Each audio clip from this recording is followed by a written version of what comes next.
자, 한번 음압과 음압 레벨 비교 한번 보시죠. 지금 음압 레벨이 보통 우리가 이제 0에서 시작을 해서 120까지, 0에서 120까지 있고, 이 0은 음압으로는 0.00002에 해당이 되고, 120은 음압으로 20에 해당이 됩니다.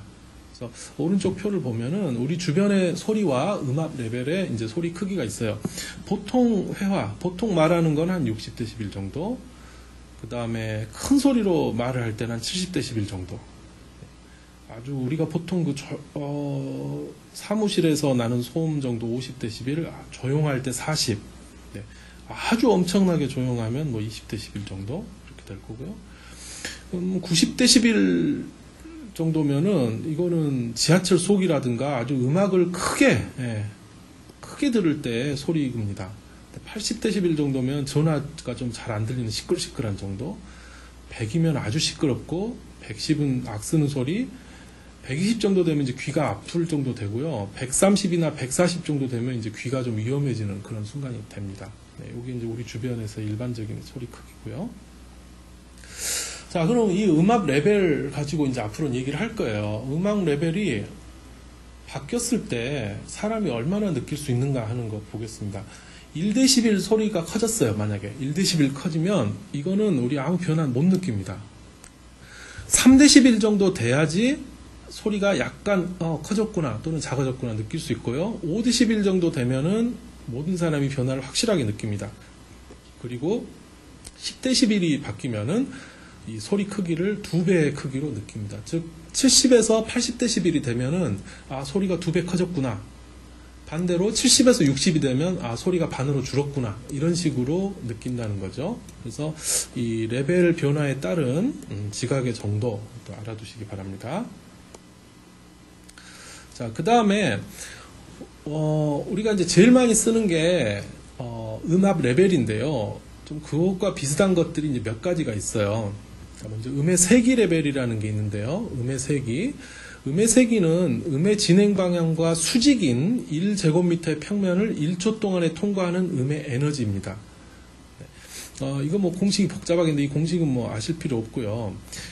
자, 아래 음의 세기 레벨, 이것도 레벨이라는 말이 붙으면 바로 이렇게 데시벨 형태로 나타내는 건데, 여기 보면은요 10을 붙였죠. 왜냐면 음의 세기라는 거는 위에 나왔지만 음의 에너지이기 때문에, 비교하는 양이 에너지이기 때문에 10을 이렇게 붙인 겁니다. 이런 차이를 두시고요. 그 다음에 음향 파워 레벨이라는 것도 있습니다. 이거는 1초 동안에 발생되는 음파의 전체 에너지를 음향 파워 레벨이라고 얘기를 합니다. 식은 아래와 같고요. 자, 음압 레벨의 합 계산하기인데, 요거는 우리가 좀 상식적으로 알아두면 좋은 겁니다. 그러니까 이렇게 생각하면 돼. 차가 한 대 있어요. 소음이 나요. 근데 차가 한 대 더 왔어요. 차가 2대가 됐어요. 그럼 어때요? 소리가 더 시끄러워지겠죠. 그럼 얼만큼 더 시끄러워질 거냐 하는 거를 이제 계산을 하는 겁니다. 자, 이 두 가지 케이스가 있어요. 이 두 가지를 분리시켜서 생각을 해야 됩니다. 여기 incoherent source라고 되어 있는데, 이거는 incoherent의 의미는요, 동일하지 않다는 뜻이에요. 예, 동일하지 않아요. 그러니까 좀 전에 예를 들은 자동차처럼 자동차 한 대 있고 다른 자동차 한 대 있으면 이게 완전히 동일한 소리는 아니잖아요. 그냥 비슷한 소리일 뿐이죠. 예, 그런 경우에 계산하는 공식이 바로 여기 있습니다. 10 로그 하고 가로 열고 10의 10분의 L1, 여기 이제 소리 그 크기예요. 예, 10분의 L2 이런 식으로 다 더하면 돼요. 요거 계산해 주면 됩니다. 자, 아래 문제에서 보면 음압 레벨이 80dB인 인코이런트 음원이 2개 있을 때 음압 레벨의 합은 얼마인가? 자, 2개라 그랬죠? 그러면 공식을 이렇게 씁니다. 10 로그 10에 10분의 L1, 자, 요 자리에 뭐가 들어가야 돼요? 80이라는 값이 들어가야 되겠죠? 10분의 L2, 여기도 80이라는 값이 들어가야 될 겁니다. 그래서 여기 보면 10 로그 10분의 80승 더하기 10분의 80승. 네, 요거 계산해 주면 되고요. 요 계산을 해보니까 83dB이 나왔어요. 이거는 계산기로 계산을 해야 됩니다. 손으로 못해요. 자, 자동차 소음 90하고 96의 합. 자, 자동차 소음이라는 게 인코이런트겠죠. 완전히 똑같을 수는 없으니까. 자, 계산 이렇게 하면 됩니다. LT는 10 로그, 네, 공식에 그대로 놓으면 돼요. 10에, 자, 10분의 90승, 네, 더하기 10에 10분의 96승. 이렇게 계산하면 되죠. 자, 이거 답은 계산기 가지고 계산하셔야 돼요. 저도 모릅니다. 저 지금 계산기가 없어요. 여러분들이 계산을 한번 해서 답을 여기 적어 보시기 바랍니다. 자, 두 번째는요, 코이런트 소스인데, 코이런트는 이거 어떤 뜻이냐면 완전히 동일한 다는 뜻이에요. 완전 동일. 이게 어떤 경우에 이런 게 있냐면 스피커가 두 대 있어요. 근데 하나의 음원의 연결, 그러니까 CD 플레이어 하나에 스피커를 두 개 달았어요. 그러면 스피커에서 완전히 똑같은 소리가 나오겠죠. 이게 이제 코이런트인 경우입니다. 이럴 때 공식은 앞에 것과 뭐가 달라지냐면 10이라는 숫자가 20으로만 바뀌면 돼요. 공식은 똑같습니다. 자, 비교해 보세요. 여기 20이 곱해져 있고 여기도 10에 20승 분의 이렇게 돼 있죠. 그래서 여기 앞에 거 비교하면 앞은 10이죠. 여기 10대 있고 여기 전부 10인 여기 10분의 이건데 네, 여기가 20과 20으로 바뀌었다. 이것만 차이가 있습니다. 자, 소리 세기 레벨이 80dB는 완전히 동일한 음원이 두 개 있어요. 레벨 합이 어떻게 되냐? 자, 공식 LT는 자, 20 로그 10에 자, 20분의 80승 더하기 10에 20분의 80승. 네, 이렇게 쓰면 되죠. 네, 이것도 여러분들 계산 네, 해보세요. 자, 참고로 그 음압 레벨이 같을 때, 그러니까 예를 들어 뭐 80짜리가 두 개 있다, 뭐 90짜리가 90dB이 두 개 있다, 이럴 때는 계산이 좀 간단해지는데 인코이런트 소스 같은 경우에는 똑같은 값일 때 두 배마다 3dB씩 더해주면 돼요. 예를 들어서 80dB이 두 개 있어요. 그럼 이게 얼마 되냐면 83dB이 됩니다. 인코이런트일 때. 근데 코이런트 같은 경우에는 두 배마다 6dB씩 올라가요. 예를 들어서 똑같은 스피커에서 80dB, 80dB가 만약에 나오고 있다. 그럼 스피커 똑같을 때는 이건 86dB가 돼요. 네. 이거는 같을 때만 이 공식이 성립되는 거예요. 다르면 안 됩니다. 그래서 자동차 같은 경우 75dB 자동차 소음을 내는 자동차가 한 대 있을 때와 두 대 있을 때는 3dB가 올라가 78이 되고요. 네. 뭐 이런 식으로 계산을 하면 돼요. 마찬가지로 스피커 한 통 있을 때와 두 통 있으면 6dB가 올라가고 네, 이런 식으로요. 참고로 알아두시면 좋습니다. 그 다음에 이 소리 크기를 재는 기계는 음량계라는 기계가 있어요. 사운드 레벨 메타 이렇게 되어 있는데 뭐 이런 비슷하게 생긴 겁니다. 그래서 여기 숫자가 나와 있는데 이 숫자를 읽으면 되는데요. 여기서 이 스위치들이 막 달려 있죠. 이 스위치들 중에 반드시 세팅해야 되는 부분이 뭐가 있는데 이게 뭐 A, C 이렇게 막 알파벳이 써 있는 게 있어요. 이게 뭐냐면 이 소리를 우리가 기계로 측정하느냐 사람 귀로 듣는 거하고 비슷하게 하느냐 하는 차이입니다. 이 A 특성으로 우리가 맞춰주게 되면은 이게 사람이 귀로 들을 때 소리 크기하고 비슷해져요. 그래서 사람 귀로 들었을 때 소리 특성을 측정하고 싶다, 크기를 측정하고 싶다 이럴 때는 반드시 이 스위치를 A라는 곳에 맞춰야 됩니다. 뭐 다른 음량계 보면 이렇게 뭐 A 뭐 이렇게 돼 있는데 여기다가 맞춰놓고 해야 귀로 들었을 때하고 비슷해져요. 그래서 표시도 그랬을 때는 dB 가로 열고 A 이런 식으로 많이 씁니다. 네. 그리고 만약에 그냥 뭐 예를 들어 80dB이다 이렇게 되는데 아무 얘기가 없어요. 그럼 사실은 이거는 dBA를 이렇게 쓰는 경우가 많이 있습니다. 그래서 반드시 음량계를 쓸 때 사람 귀로 듣는 것과 비슷하게 측정하려면 A 특성에 맞춰야 된다. 알아두시기 바랍니다. 자, 다음은 소리의 높낮인데요. 소리가 높은 음과 낮은 음, 뭐 이런 게 있죠. 예. 높은 음과 낮은 음은 어떤 차이가 있느냐? 우리가 공기가 진동을 할 때, 자, 이렇게 이제 진동을 한다고 했을 때, 이게 빨리 진동하느냐, 천천히 진동하느냐 차이예요.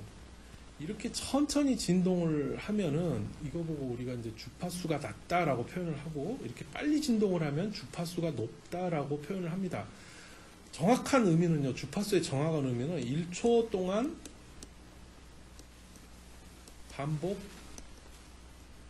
반복되는 수를 얘기를 합니다. 지금 이 파형을 보면 똑같은 모양이 반복이 되죠. 예. 이게 1초 동안 몇 번 나오느냐 하는 거예요.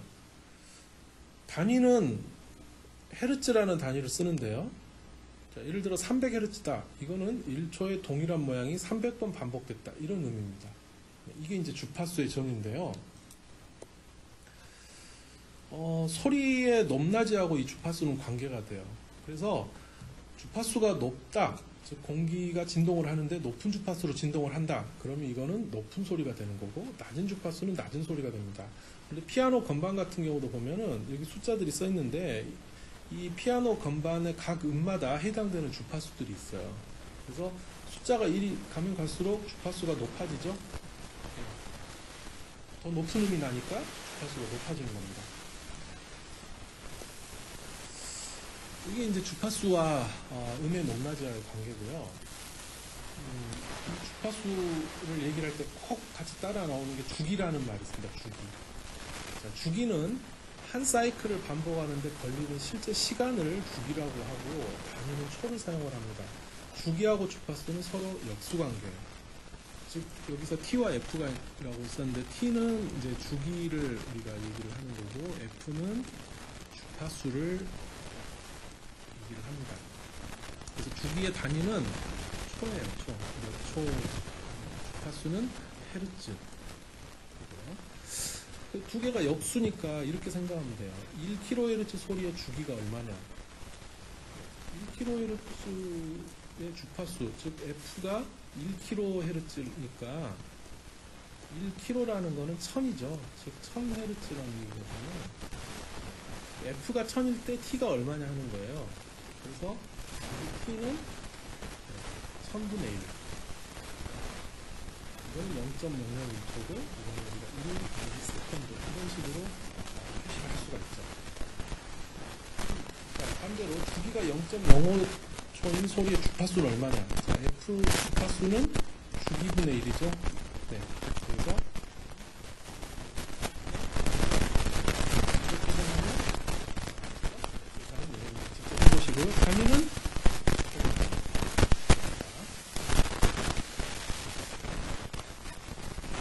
파장, 그 파가 이렇게 있는데, 이 파의 가장 높은 것과 그 다음 높은 것, 즉 한 사이클이 실제 이 공간에서 차지하는 길이가 얼마냐 하는 거를 우리가 파장이라고 얘기를 합니다. 그래서 단위는 이제 미터 단위를 쓰는데요. 지금 두 개의 파가 있는데, 이쪽 파는 파장이 긴 소리고, 여기는 파장이 짧은 소리예요.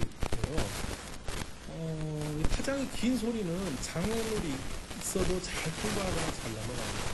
반면에 파장이 짧은 소리는 장애물이 있으면 통과가 힘들고 넘어가기가 힘들어요. 그런 특징들이 있습니다. 파장과 주파수와의 관계는 이 공식이 하나 있는데, 이 공식도 좀 알아두셔야 돼요. 이 람다가 파장입니다. 파장이고, F는 주파수고요. C는 뭘까요? 앞에서 나왔는데, 예, 소리 속도, 음속이죠. 네, 음속입니다. 네.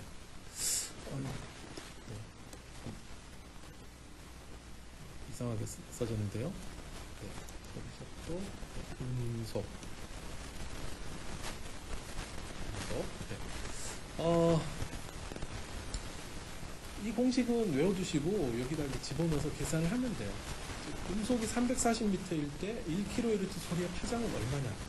계산 공식 아주 간단하죠. 람다는 F분의 C니까요. 람다는 F, 주파수는 1000Hz, 소리 속도는 340m/s, 이거는 0.34m고 34cm라고 쓸 수가 있습니다. 또는 뭐 0.33m 그대로 놔도 돼요. 1kHz 소리는 실제 공간상에서 약 34cm 정도의 한 파장이 만들어진다는 뜻이에요. 한 사이클이요. 그 음속이 340m일 때 100Hz 소리 파장은 얼마냐? 계산 이렇게 하면 되겠죠. 이거는 100분의 340. 이거는 얼마입니까? 3.4m. 옥타브로 계산할 수가 있습니다. 그럼 파장과 높이의 관계, 주파수가 낮으면 낮으면 여기 앞에 얘기한 거죠. 이거는 파장이 길어요. 주파수가 낮으니까. 이거는 회절이 잘 되고 장애물을 잘 통과를 하는 특성이 있습니다. 다음으로 주파수가 높은 소리. 주파수가 높은 소리는 높은 음이고요. 파장이 짧고 회절이 잘 되지 않고 장애물을 잘 막힙니다. 이런 이제 특성이 있습니다. 자, 그럼 사람이 들을 수 있는 소리 주파수 얼마냐면 이것도 알아두셔야 돼요. 사람은 20Hz에서 2만 Hz까지 들을 수 있습니다. 20에서 20kHz. 근데 다른 뭐 개나 고양이, 돌고래, 박쥐, 나방 이런 것들은 사람보다 훨씬 더 넓은 소리를 이제 들을 수가 있어요. 귀의 이제 특성입니다. 동물마다 달라지게 됩니다. 다음으로 이 그 주파수에서 아주 중요한 게 옥타브라는 용어가 있는데, 옥타브 아주 중요한 얘기입니다. 옥타브는 주파수 B가 1대2 되는 관계를 보고 옥타브라고 얘기를 합니다. 그래서 한 옥타브다. 그러면 주파수가 예를 들어 1000Hz가 있으면 1000Hz의 한 옥타브 높은 거는 2000Hz. 이렇게 두 배가 되는 거죠. 2000Hz의 한 옥타브 높은 거는 이번엔 4000Hz. 이런 식으로. 두 배씩이죠. 이게 바로 옥타브 관계를 얘기를 합니다. 3분의 1 옥타브라는 것도 있는데 이건 1 옥타브를 3조각 내서 한 옥타브의 3분의 1을 얘기를 합니다. 이건 주파수비가 1대 1.26이 돼요. 2가 아니고요. 자, 그럼 가청 주파수는 몇 옥타브냐? 사람은 20에서 2만 헤르츠를 들을 수 있다고 그랬으니까 이게 대략 한 1000배 되거든요. 그렇죠? 대략이 아니라 당연히 1000배죠. 1000배인데 1000배는 약 한 10옥타브 정도 됩니다. 정확하게 10옥타브는요, 2에 10승 해갖고, 10옥타브는 1024배거든요.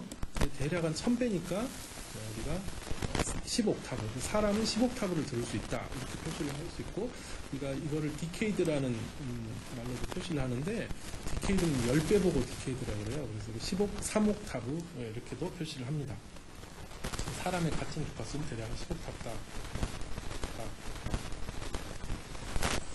자, 그리고 마지막 페이지인데요. 소리 크기하고 주파수의 관계는 소리 크기가 크면 클수록 균일하게 소리가 들립니다.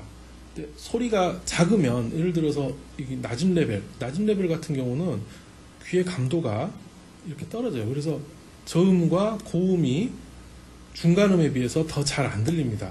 근데 레벨을 크게 하면 저음과 고음이 거의 좀 균일하게 들리는 이런 특성이 있어요. 그래서 음압 레벨이 낮으면 저음과 고음이 상대적으로 작게 들린다. 이렇게 이제 말씀드릴 수가 있습니다. 그래서 오디오에 보면은 라우드니스라는 기능이 있는 경우가 있는데 저음 부분만 원래보다 더 크게 재생하는 이런 기능을 가진 그런 오디오 장비들도 있어요. 네, 어떻습니까? 첫 시간인데요. 조금 길죠. 예, 그리고 아마 처음 들어온 내용도 있고 아는 얘기들도 있을 겁니다. 첫 시간 내용이니까 여러분 잘 이해 안 가신 내용이 있더라도 다시 플레이백 시켜서 듣고 좀 길지만 중간중간 여러분들이 스톱 시켰다가 다시 듣고 이렇게 해서 공부를 해주시면 되겠습니다. 자, 첫 시간 강의 마치도록 하겠습니다. 네, 원근 교수입니다. 소리의 기초 두 번째 시간 시작하도록 하겠습니다. 지난 시간에는 그 기본적인 소리에 대한 어떤 그 본질, 뭐 이런 것들에 대해서 얘기를 몇 가지 했었는데요. 오늘은 계속 이어서 소리에 대한 몇 가지 사항들 공부해 보도록 하겠습니다. 자, 첫 번째 얘기할 건 음색인데요. 이 음색은 소리의 어떤 독특한 느낌 이런 거 보고 이제 음색이라고 얘기를 합니다. 우리 일상에서도 뭐 음색이 좋다 나쁘다 이런 얘기 하잖아요. 정확한 정의를 좀 알아보겠는데요. 우선 이 음색은 영어로는 뭐 팀버, 또 뭐 톤 컬러 이런 식으로 표현을 합니다. 이거는 소리의 어떤 독특한 특색을 얘기를 하는 것이고 당연한 얘기지만 같은 음 높이와 같은 소리 크기라도 다른 소리로 우리가 이제 들리는 거죠. 이것은 우리가 그 음향 어떤 측정 장비를 가지고 찍어보면은 바이올린 소리와 색소폰 소리가 이렇게 파형이 다릅니다. 예, 파가 변해가는 모양이 다르죠. 그래서 우리가 이 소리의 파형, 이 다른 파형이 되는 것을 가지고서 우리가 음색을 다르게 느낄 수 있다. 뭐 이렇게 이제 얘기를 할 수가 있겠습니다. 파형에 대해서 한번 특징을 간단하게 보면, 예를 들어 사인파 이런 모양의 파형이 이렇게 변하는 소리, 또 이런 식으로 삼각형으로 변하는 소리, 또 이렇게 톱니파라고 하는데요. 이런 소리, 또는 사각형 모양으로 나는 이런 소리, 이런 것들이 같은 음높이와 같은 소리 크기라 하더라도 다 조금 다른 음색으로 이렇게 들리게 됩니다. 그래서 이거는 실제로 자연계에는 이거하고 똑같은 소리는 없어요. 예, 그렇지만은 이제 파형에 따라 소리가 달라진다라는 것을 말씀드리기 위해서 이렇게 좀 그림으로 나타내 봤고요. 네. 자, 이렇게 이제 파형까지 얘기를 했는데, 우리가 지금 앞 시간과 이번 시간에 걸쳐서 어떤 소리의 크기에 대해서도 배웠고, 소리의 높낮이에 대해서도 배웠고, 또 방금 배운 음색에 대해서도 배웠습니다. 이걸 보고 소리의 3요소라고 이제 말을 하는 경우가 많이 있어요. 그래서 정리를 좀 해보면, 첫 번째 소리 크기인데요. 소리 크기는 우리가 음압, 데시벨로 나타냈었죠. 네. 그래서 파형을 보면 큰 소리는 이게 파형이 위아래가 크게 진동을 하고 음압이 크게 변하는 거죠. 그 다음에 작은 소리는 음압이 조금 변하고요. 그 다음에 소리의 높이, 소리의 높이는 우리가 이제 주파수라는 것으로 나타낼 수가 있었는데, 주파수가 낮은 소리는 이렇게 1초 동안에 변하는 양이 적고, 주파수가 높은 소리는 이렇게 굉장히 빨리빨리 변한다. 예. 이러면 우리가 높은 음으로 듣는다라는 거고요. 그 다음에 음색이죠. 방금 얘기한 거. 음색은 어떤 파형이라든가, 뒤에 배우겠습니다. 이 스펙트럼이라는 게 있는데, 이런 것에 따라서, 즉, 이렇게 사인파 모양이냐, 사각파 모양이냐, 톱니파 모양이냐에 따라서, 삼각파 모양에 따라서, 우리가 서로 다른 소리로 들을 수가 있다라는 거죠. 그래서 이 음압과 주파수와 어떤 파형, 이런 거, 또 소리의 크기, 높이, 음색, 예, 이런 것들을 우리가 소리의 3요소, 이렇게 이제 얘기를 합니다. 네. 자, 그러면 소리가 공기를 통해서 퍼져나가는데, 어떤 식으로 퍼져나갈 거냐. 네. 퍼져나갈 때 영향을 주는 요인들이 많이 있어요. 예를 들어 온도라든가, 아니면 중간에 어떤 장애물이 있다든가, 아니면 바람이 분다든가, 이런 거에 따라 소리가 전달돼서 좀 달라지거든요. 자, 그런 거에 대해서, 말씀드릴게요. 이게 이제 소리는 이제 파동이라고 얘기를 했는데, 이 소리의 파동 현상 중에 보면은 어떤 물체에 반사되는 경우, 그 다음에 회절이라는 거는 앞에 막혔을 때 돌아 들어가는 걸 회절이라고 얘기를 합니다. 그 다음에 소리 간의 간섭, 그리고 맥놀이, 뭐 이런 것들에 대해서 공부를 하겠는데, 이거 보고 소리의 이제 파동 현상이다, 큰 덩어리로 묶어서 그렇게 이제 표현을 합니다. 자, 제일 먼저 소리에 반사되는 것부터 먼저 보겠는데요. 장애물이 있을 때 소리는 당연히 반사가 됩니다. 예를 들어 뭐 딱딱한 콘크리트 벽이 있다. 소리 반사되겠죠. 그런데 콘크리트 벽이 아니고 예를 들어 물이 있다. 예. 공기에서 소리가 났는데 물이 있다. 그러면 물 속으로도 소리가 약간은 들어가요. 그리고 물 밖으로도 반사되는 것도 있습니다. 그러니까 100% 반사되거나 100% 흡수되거나 이러지는 않고, 일부는 반사되고 일부는 그 안으로 들어가요. 다른 매질로. 그래서 이게 이제 그 계산이 좀 중요한데, 자, 요 그림 한번 보시죠. 지금 여기가 경계선이에요. 여기가 경계선. 네. 여기가 이제 서로 다른 매질인 거죠. 예를 들어서 물이라고 예. 그러면 소리가 이렇게 공기 중에서 이렇게 물 표면을 만나면 그 중에서 일부는 반사가 되고 일부는 투과가 됩니다. 이때 들어왔던 각도 그대로 들어오는 게 아니고 약간 각도가 변경이 돼요. 이렇게. 예, 각도가 변경이 됩니다. 이런 차이가 있어요. 자, 그럼 이거 계산을 어떻게 할 수 있느냐? 얼마나 반사되고 얼마나 들어가느냐? 자, 소리의 반사량과 투과량은 매질의 특성에 따라 다릅니다. 즉, 얼마나 딱딱한 곳에 부딪히냐에 따라 다른데, 이걸 보고 우리가 어려운 말로 음향 임피던스라고 얘기를 해요. 롯이라는 말로 표시를 하는데요. 이게 그 물질마다 값이 정해져 있습니다. 이건 뭐 이미 다 표로 만들어져 있는 건데, 이거에 따라서 달라지고 이 반사율을 계산을 이렇게 하면 돼요. 우리가 반사율 R이라고 표시를 한다면 R은 로우 투 C2 요게 이제 여기 있습니다. 이게 좀 잘 안 보일 테니까 이게 음향 임피던스 첫 번째 음향 임피던스 자 로우 투 C2 이게 두 번째 매질의 음향 임피던스예요. 그래서 두 번째 매질의 음향 임피던스 더하기 첫 번째 거, 그 다음에 두 번째 음향 임피던스 빼기 첫 번째 임피던스, 그 다음에 전체 제곱. 이게 반사율이에요. 즉 이게 R이 되는 겁니다. 네. 그래서 얼마만큼 반사되느냐 이 식으로 계산해 주시면 돼요. 간단한 예를 한번 들어볼게요. 자, 바닷가입니다. 바닷가에서 어떤 사람이 수영을 하고 있는데 상어가 나타났어요. 그래서 이쪽 이제 그 구조 타워에서 방송을 합니다. 야, 상어 나타났으니까 빨리 도망가라. 네, 반사했어요. 근데 이 사람이 지금 뭐 쓰고 있죠. 물 속에 들어가 있어요. 네. 그러면 이 공기 중에 스피커에서 나오는 빨리 피하세요. 상어 나타났어요. 하는 소리를 물 속의 사람이 잘 들을 수 있을까 하는 겁니다. 얼마나 들을 수 있을까? 이거는 방금 얘기했던 이거 가지고 계산하면 돼요. 이 반사율. 즉 우리가 얼마나 반사되는가 이거 계산해보면 반사된 나머지가 투과되는 거니까 이 식으로 계산을 해보면 알 수가 있겠죠? 자, 이 사람이 소리를 들을 수 있을지 없지? 자, 이 상황에서 공기의 특성 임피던스 로우 1 C1은 415 그 RAYLS라는 레일이라고 읽어야 되는지 뭐라고 읽어야 되는지 리알이라고 읽어야 되는지 모르겠는데요. 요게 이제 그 단위예요. 음향 임피던스의 단위입니다. 그 다음에 물 같은 경우는 1.48 곱하기 10의 5승 리알.